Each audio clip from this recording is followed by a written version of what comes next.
weekly sit-down with local agricultural leaders and businesses. This is Tailgate Conversations.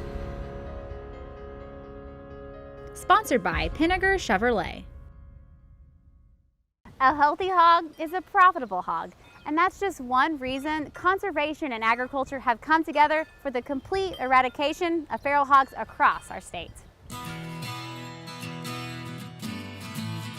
Dr. Struber, we're talking about diseases impacting feral swine, and we understand the land implications and what it has on the big scale.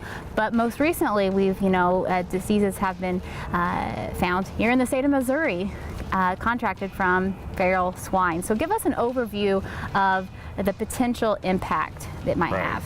Well, there are several diseases that the feral swine population has that can certainly affect commercial swine operations. African swine fever is a new virus that can potentially enter our country and in other areas of the world. That virus has used the feral population as a reservoir to maintain the infection throughout the areas, which can then infect the commercial herds. But what about the consumer? How could this long-term potentially impact them?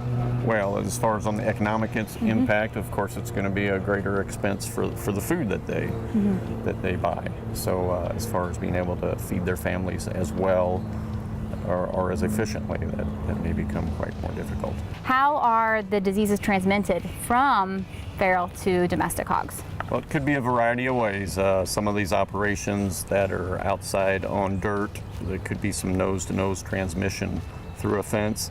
And also in those situations, there's numerous reports of wild boars actually penetrating those fences so they can actually join the herd. In the more confined operations, it would most likely occur through fomites, which fomites are basically your truck, your clothes, your boots, and even your feed. Yeah, well, and that goes back to the importance of biosecurity on these operations.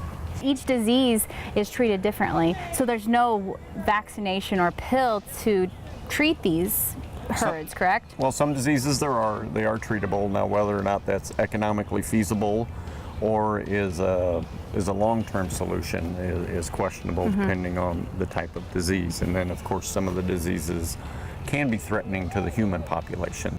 Well, it's truly evident that it's a partnership between the Missouri Department of Agriculture and a priority between the Missouri Department of Agriculture and the Missouri Department of Conservation to find a plan and to make sure that's implemented.